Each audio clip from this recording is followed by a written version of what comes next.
Double engine की गाड़ी, भाजपा संग पहाड़ी। 400 सीटें जीतने वाले 45 पे है जी। ये जनता है, सब जानती है।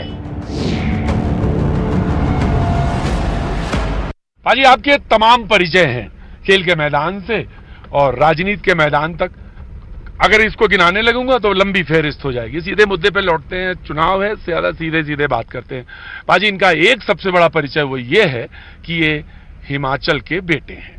लेकिन यहां पे जो चैलेंज करने आई हैं कांग्रेस की तरफ से, वो कह रही मैं हिमाचल की बेटी हूं, प्रियंका गांधी। स्वागत है प्रियंका जी का।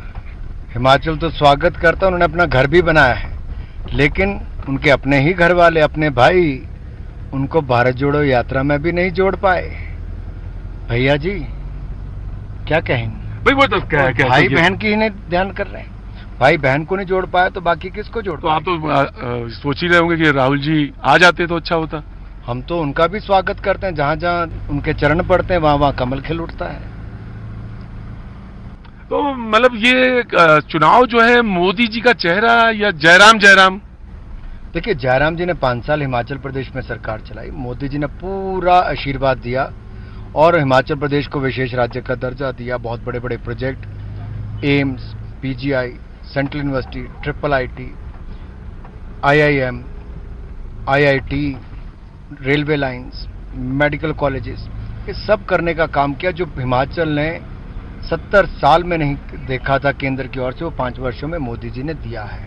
तो जयराम जी को एक बहुत बड़ा एडवांटेज मोदी सरकार का भी रहा कि वहां से बहुत सौगात भी मिली और हिमाचल प्रदेश को विशेष राज्य का दर्जा भी दिया गया। अनुराग जी, ये सवाल इसलिए भी था क्योंकि अभी सुबह मेरी बात हो रही थी विक्रमादित्य जी यानी राजा साहब के बेटे से। उन्होंने कहा कि ये जो राम राम कहते हैं, मैंने उस पर इशारा था कि जो ये राम राम कर रहे हैं, ये राम राम नहीं चलेगा यहाँ, क्योंकि असली हिंदू तो हम हैं।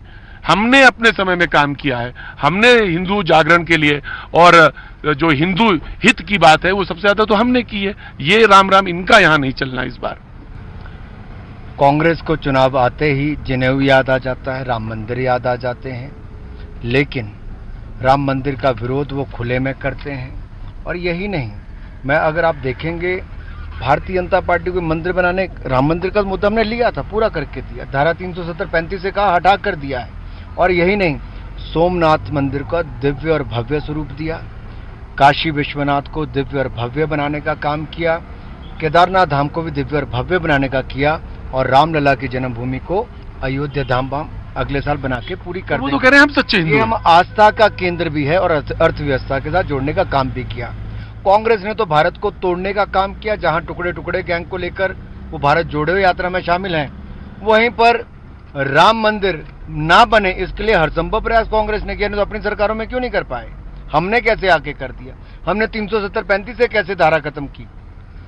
ये नेहरू जी का ब्लंडर था जी, जिसके कारण 40,000 लोगों की जान चले गई। और कह रहे हैं इतिहास आप नहीं ढंग से पढ़ते हैं। वो कांग्रेस वाले ने कहा इतिहास आप ढंग से नहीं। हम इतिहास पढ़ते भी हैं, इतिहास गढ़ते भी हैं, और जो खराब निर्णय उन्होंने लिए थे हमने बदलने का काम किया और जम्मू कश्मीर को विकास की राह पर लाने का काम किया। जहां जम्मू कश्मीर में तिरंगा झंडा फहराने पर भी मुझे जेल कर दी जाती थी, वहीं आज हर घर तिरंगा लहराया जाता है। ये नरेंद्र मोदी जी ने करके दिखाया है। चुनाव हो और धूमिल जी की याद ना हो तो ये तो संभव ही नहीं है। आप सुपुत्र भी हैं, वो मुख्यमंत्री रहे। अब सवाल ये है कि वो सड़क वाले, बिजली वाले मुख्यमंत्री के नाम से जाने जा रहे हैं, लेकिन अब ये जो मौजूदा सरकार, इसको आप कैसे कहेंगे, इसको कैसे आंकेंगे जयराम जी को? क्योंकि विपक्ष तो कह रहा है 5 काम गिना दीजिए, बड़े 5 काम गिना दीजिए, आक्रमण कर रहा है। देखिए, 5 से ज्यादा 50 काम भी गिना सकता हूँ, और जयराम जी ने बहुत शानदार काम हिमाचल प्रदेश में किया है।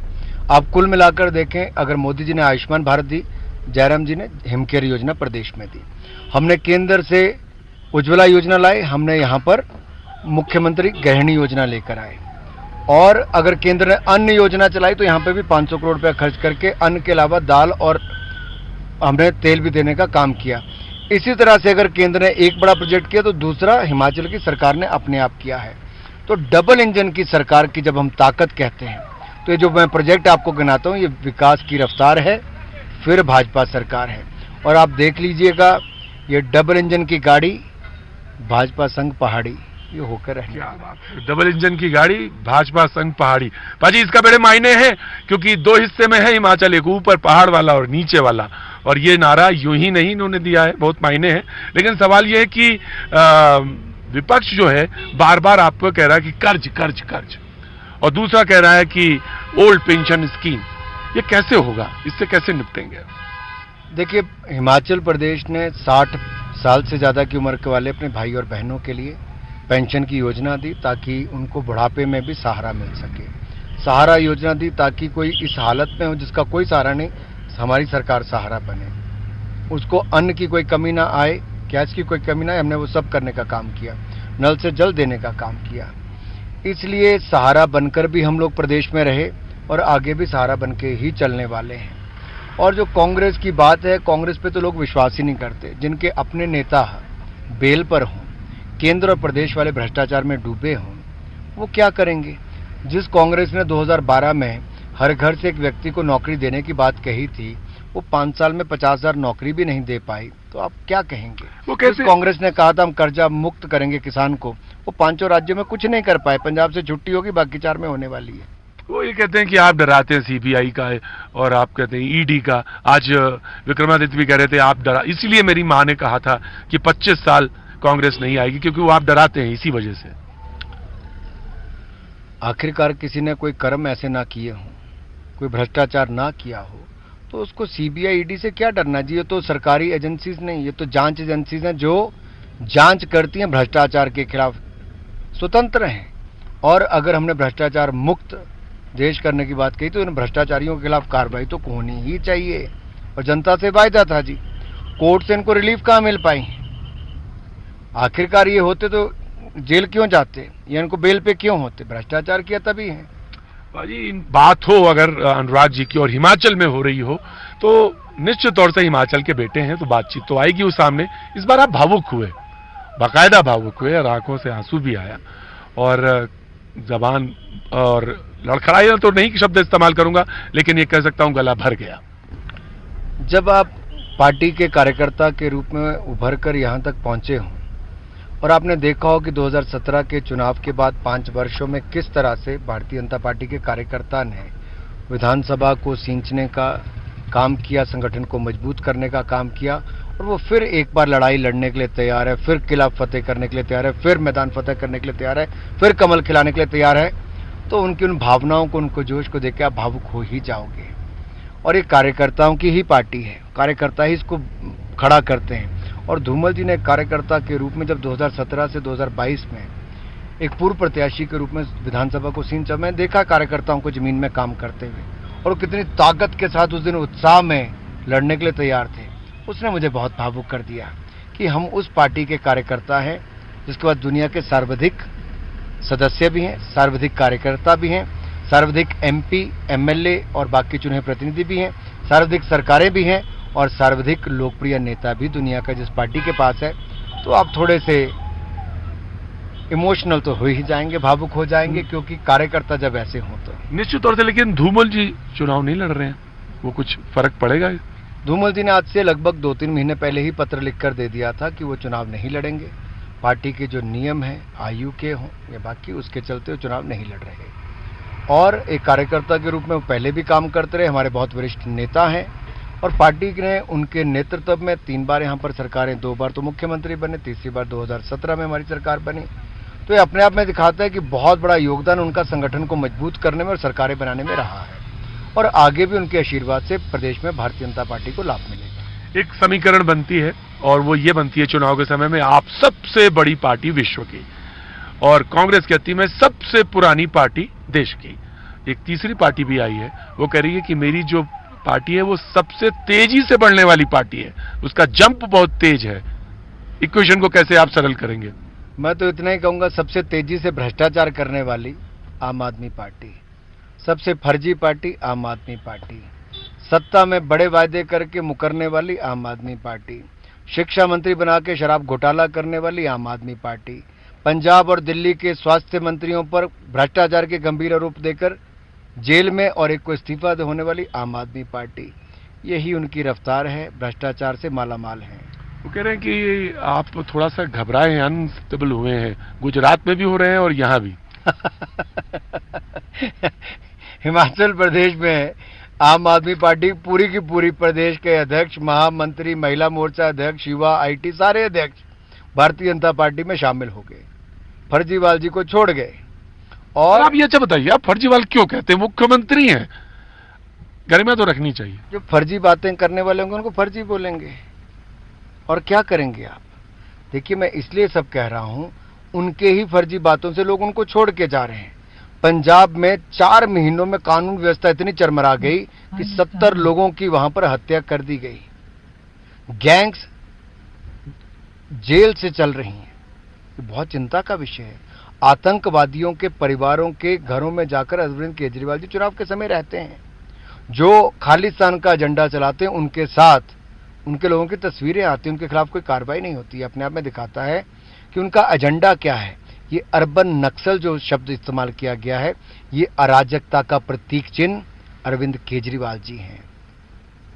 ये अराजक केजरीवाल भी कहा जाए तो भी कम नहीं होगा। मैं इसलिए कहता हूं, और बड़ी गंभीरता के साथ कह रहा हूं, कि ये जो मुख्यमंत्री बन के धरने पर बैठ जाएं, हर चीज का विरोध करें, पहले आपके नेता हिंदू देवी देवताओं के खिलाफ आप शब्द बोलें, आप मौलानाओं को 18,000 रुपये साल का दें, लेकिन पुजारियों को, ग्रंथियों को और पादरियों को कुछ ना दें, और फिर कहीं नोट पर फोटो लगा दें, तो ये अपने आप में दिखाते हैं कि कितने फर्जी हैं जी। ये वे फर्जी हैं, और मैं बार बार कहूंगा, ये फर्जी सबसे बड़े फर्जी हैं। चुनाव में अक्सर ये भाषा इस्तेमाल होती है, आप जो इस्तेमाल कर रहे हैं। ये चुनाव की नहीं जी, हाँ जी, ये ठप्पा लग गया जी फर्जी का। और मैं एक के बाद दूसरा उदाहरण देके आपको बता रहा हूं। और जो व्यक्ति मुख्यमंत्री 8 साल बने, एक फाइल साइन ना करे और अपने साथी मंत्रियों को जेल जाने के लिए मजबूर कर दे, इस्तीफे देने के लिए मजबूर करे, वो फर्जी किसी और के साथ तो क्या, अपने सहयोगियों के साथ भी है। उनको धोखे में रख के उनसे साइन कराता है, खुद फाइल साइन नहीं करता है, क्योंकि भ्रष्टाचार में कहीं जेल उनको ना जाना पड़े, बाकी सभी की बलि दे दे। आप एक तरफ ये आंकड़ा दे रहे हैं, दूसरी तरफ वो राष्ट्रीय पार्टी का दर्जा के नजदीक एकदम दस्तक दे रहे हैं।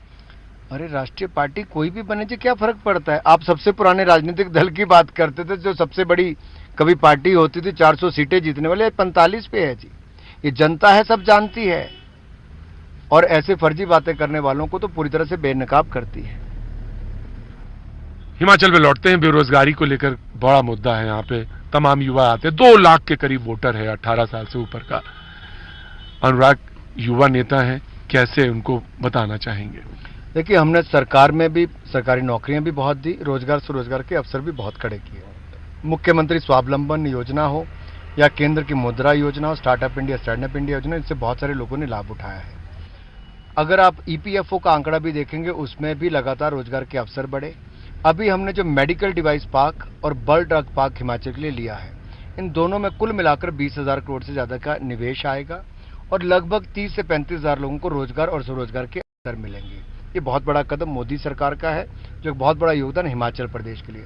मैं तो इतना ही कहूंगा, ऐसे बहुत सारे निवेश हम हिमाचल प्रदेश में प्राइवेट क्षेत्र में भी ला रहे हैं, और पर्यटन को बढ़ावा देने का काम भी कर रहे हैं। निश्चित तौर पर जो रोजगार और स्वरोजगार की बात है, वो हमने बहुत सारे अवसर दिए भी हैं, आगे भी देंगे। ये निरंतर प्रक्रिया है, और ये हम आगे भी जारी रखने वाले हैं। बेरोजगारी दर को कम करेंगे। लोग कह रहे हैं रेवड़ी बांटना है, इस रेवड़ी बांटने हैं। आपके पार्टी कहती नहीं ये राहत है, दूसरे लोग कहते हैं ये रेवड़ी है। आप दूसरों के जो वो बात कहते हैं कि हम ओल्ड पेंशन स्कीम या यूनिट्स बढ़ा देंगे, फ्री बिजली के या पानी फ्री देंगे, आप उनको रेवड़ी कहते हैं। देखिए, ऐसा है कि जब आपदा का समय था, मुफ्त वैक्सीन देना, रेवड़ी नहीं, जान बचाने का काम किया महामारी से। सहमत। भूखमरी से बचाने के लिए 80 करोड़ लोगों को 28 महीने तक अनाज दिया, क्योंकि आज भी पटरी पर गाड़ी आए और लोग अच्छी तरह से जी सकें, उसके लिए पूरी मदद की है। दुनिया भर के देशों में अगर आप देखें तो सप्लाई चेन डिसरप्ट हुई है, यानी कि रोक लगी है, जिसके कारण गाड़ी भी कोई 8 महीने बाद मिलती है, कोई 6 महीने, कोई साल के बाद मिल रही है। पेपर नहीं मिल पा रहा, अखबारों के लिए भी तो उसके भी दाम बढ़ गए। ऐसा बहुत सारे क्षेत्रों में उसका प्रभाव पड़ा है, जिसके कारण दुनिया भर में रोजगार के अवसर कम हुए। लेकिन हिंदुस्तान में हमने, आप ईपीएफओ का आंकड़ा देखेंगे तो लाखों लोगों को रोजगार मिला। सरकारी नौकरियां 10 लाख मोदी सरकार दे रही है, 75,226 हमने कुछ दिन पहले दे भी दी, और अगले महीने भी हम करने वाले हैं। एक तो सरकारी क्षेत्र वो हो गया। प्राइवेट क्षेत्र में आत्मनिर्भर भारत को बल दिया, रक्षा का क्षेत्र हो, इलेक्ट्रॉनिक्स का, ऐसे 13 और क्षेत्र हैं जहां प्रोडक्शन लिंक इंसेंटिव स्कीम के माध्यम से हम आगे बढ़ाने का काम कर रहे हैं। और मोबाइल फ़ोन जो कल तक दुनिया से हम लाते थे, आज दुनिया को देने का काम किया। दुनिया के दूसरे सबसे बड़े आयात करने वाले थे, आज दुनिया के दूसरे सबसे बड़े निर्माता बने। 100 करोड़ मोबाइल हमने दुनिया को दिए। हथियार हम आयात करते थे, आज 20,000 करोड़ से ज़्यादा के निर्यात करने का काम किया है। ये बदलते भारत की तस्वीर है, एक नए भारत की तस्वीर है जो आत्मनिर्भर भारत के रास्ते से और सशक्त होता चला जा रहा है। और ये भारत उस दिशा में चला है जहां राष्ट्रपति पुतिन भी उनकी चर्चा और प्रशंसा करता है प्रधानमंत्री मोदी की, तो अमेरिका के राष्ट्रपति भी कहते हैं कि कोविड के समय दुनिया को राह दिखाई तो मोदी ने दिखाई। ये अपने आप में दिखाता है कि भारत की एक नई पहचान, एक नई ताकत के रूप में उभर रहा है। आज हम सबको इस देश को मजबूत करना है, तो लगातार मोदी जी के नेतृत्व में सरकारें बनाकर देश को हम आगे बढ़ाएंगे और भारत को फिर महान बनाएंगे। कांग्रेस कहती है कि भाई ठीक है, मोदी जी का चेहरा है, मैं उनका सम्मान कर रहे हैं, आज ही बोले, लेकिन ये चुनाव मोदी जी का तो नहीं है, ये तो जयराम जी का है। निश्चित तौर पर भारतीय जनता पार्टी के ही नेता मोदी जी हैं, देश के प्रधानमंत्री हैं। 140 करोड़ लोगों ने उनको चुना है। हिमाचल प्रदेश की जनता मोदी जी को अपने घर परिवार का मानती है और मोदी जी हिमाचल प्रदेश को अपना दूसरा घर मानते हैं। इसलिए कोई कारण नहीं कि आप इसको दो अलग अलग रूप में देखेंगे। वो भी एक संगठन के रूप में, एक कार्यकर्ता के रूप में यहाँ तक आए हैं। और कोई भी चुनाव हो किसी भी राज्य में, मोदी जी से जितना समय मांगते हैं उतना वो देते भी हैं। एक प्रधानमंत्री की बहुत सारी व्यवस्थाएं होती हैं, उसके बावजूद उन्होंने मंडी की रैली, बिलासपुर की रैली, ऊना और चंबा की रैली को संबोधित किया। और आप लोकप्रियता देख सकते हैं कितना उनको अभूतपूर्व समर्थन वहाँ पे मिलता है। इसलिए चारों की चारों लोकसभा सीटें भी हम लगभग 4-4 लाख मतों से जीतने का हमने काम किया है। मुख्यमंत्री का चेहरा जयराम जी या कोई और? देखिए, आज भी मुख्यमंत्री जयराम ठाकुर जी हैं, उनके नेतृत्व में हम ये चुनाव लड़ रहे हैं। और पार्टी के राष्ट्रीय अध्यक्ष जी ने कहा है कि जयराम जी मुख्यमंत्री का चेहरा है, तो अनुराग ठाकुर इसमें कोई बात कहे एक कार्यकर्ता के रूप में, वो ना मेरा अधिकार है, ना मेरी वो काबिलियत है, ना मुझे कुछ इस पे कहना चाहिए। जब राष्ट्रीय अध्यक्ष जी ने कहा है तो हम सबके लिए तो मान्य है, उसी पे चलेंगे, सब लोग चलेंगे जी। ये कार्यकर्ताओं की पार्टी है और एक कार्यकर्ता के रूप में हिमाचल से वो राष्ट्रीय अध्यक्ष बने। हम सबको ये जिताकर मोदी जी और नड्डा जी की झोली में चुनाव डाल रहे हैं जी।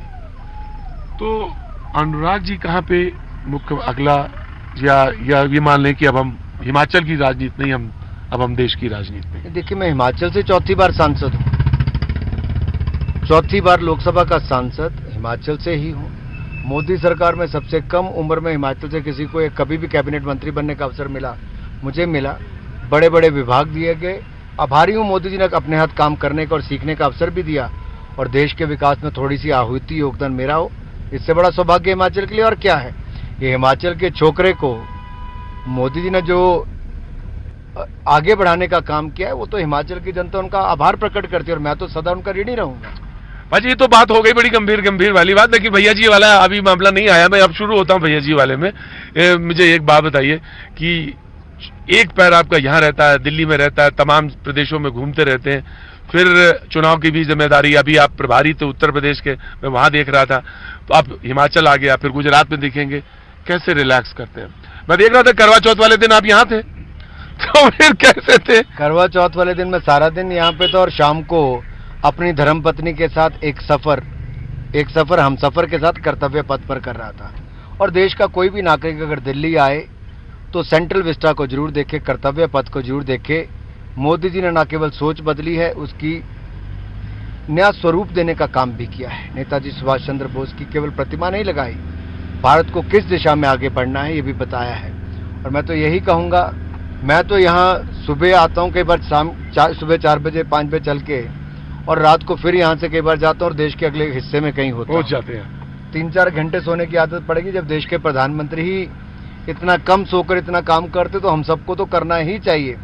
जब प्रधानमंत्री इतने समर्पित हैं तो कोई कारण नहीं कि उनकी टीम के सदस्य उतने समर्पित ना हो। How you relax yourself? आप अपने को कैसे थोड़ा सा रिलैक्स करते हैं? जनता के बीच में आकर, जनता के चेहरे पे जो मुस्कुराहट आती है, जब कोई बूढ़ी माँ सिर पर हाथ फेर देती है, कोई नौजवान गले लगाकर हाथ मिलाकर अभिनंदन करता है, तो मुझे लगता है आपको वो एक ऊर्जा मिलती है जो शायद आपको कोई और नहीं दे सकता। और दूसरा, देवभूमि है, कभी मंदिर में, कभी पूजा स्थल पर आपको बैठने का अवसर मिले तो आपको एक बहुत बड़ी शक्ति मिलती है जी। और मैंने बहुत ही अनुभव किया है, जब आपके साथ कुछ ना हो, आप कुछ समय ऐसे स्थान पर बताएं जो आपको ईश्वर के साथ जोड़ सके, वो आपको सही रास्ता भी दिखाता है और शक्ति भी प्रदान करता है। हाजी, मैच्योरिटी का लेवल अब धीरे धीरे आपको समझ में आ रहा होगा, लेकिन मैंने पूछा था सवाल, हाउ यू रिलैक्स योरसेल्फ, तो गाना वाना गाड़ी में सुन लेते हैं कभी कभी जब मन में आता है? बिल्कुल जी, गाना में बहुत, मैं संगीत प्रेमी भी हूँ, गाड़ी चलाता भी हूँ, मुझे गाड़ी चलाने का बहुत शौक है, ट्रैवलिंग करने का बहुत शौक है, और मुझे लगता है ये सब आपके यहाँ पर होता है। दिमाग, बिल्कुल। मैं खिलाड़ी था तो मैं कभी स्किल से ज्यादा मेंटल टफनेस पे काम होता था कि आप यहाँ से कितनी प्लानिंग करते हो, एग्जीक्यूशन करते हो, मेंटली टफ कितना हो। राजनीति में भी आप अगर यहाँ से टफ है तो बहुत कुछ आपका हो जाता है, क्योंकि आप दांव पे झेल लेंगे। आपने अगर ये सोच लिया कि आप थकने वाले हो, बहुत सब्र करना पड़े, तो आप थक ही जाओगे। अगर आपके मन में वो ख्याल ही नहीं आता तो आप कभी थक नहीं सकते। और मेरे दिलो दिमाग पे कभी थकावट का कोई नामो निशान नहीं आता। कभी आपको चेहरे पर दिखती होगी, लेकिन यहाँ पर कभी नहीं होती है। नहीं, आपका चेहरा तो, चेहरे पे तो मैं बात ही नहीं, मैंने पहले ही कह दिया था, लंबी फहरिस्त है। अगर आप यहाँ ना होते तो फिल्म में होते।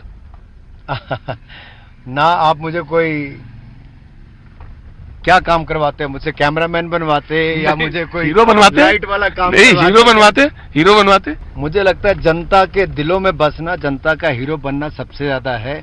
बड़े पर्दे का काम हमारा नहीं, हम जनता के दिलों पे ही बसे रहें, चमकते रहें, वो चुनते रहें, इससे बड़ी दुआ हम और क्या मांगे। गाना कौन सा गुनगुना लेते हैं जो फेवरेट है? मत पूछिए। एक कोई गाना गुनगुना दीजिए। बहुत सारे गाने हैं। मोहम्मद रफ़ी और लता मंगेशकर जी मेरे बहुत फेवरेट दो सिंगर्स हैं। और लता जी का तो मैं इसलिए भी बहुत रिस्पेक्ट करता हूँ क्योंकि क्रिकेट के साथ उनका एक ऐसा नाता है, बहुत क्रिकेट प्रेमी थे। 83 का वर्ल्ड कप हम जीते, बीसीसीआई के पास पैसा नहीं, तो लता जी ने नाइट करके, राज सिंह डूंगरपुर जी के कहने पे उन्होंने नाइट का आयोजन किया, जो पैसा इकट्ठा वो टीम इंडिया को दिया गया। तो ऐ मेरे वतन के लोगों जरा आंख में भर लो पानी, ऐसे गानों से लेकर बचना। भैया जी कहीं ना आगे बहुत मेरे जिंदगी का सबसे सीरियस इंटरव्यू हुआ है, लेकिन मुझे मालूम है छेड़ तो वो वहां जाएंगे और छोड़ेंगे वो वहां जहां हंसी होगी। थैंक यू सो मच, बहुत बहुत शुभकामनाएं आपको भविष्य की। जय हो, थैंक यू सो मच।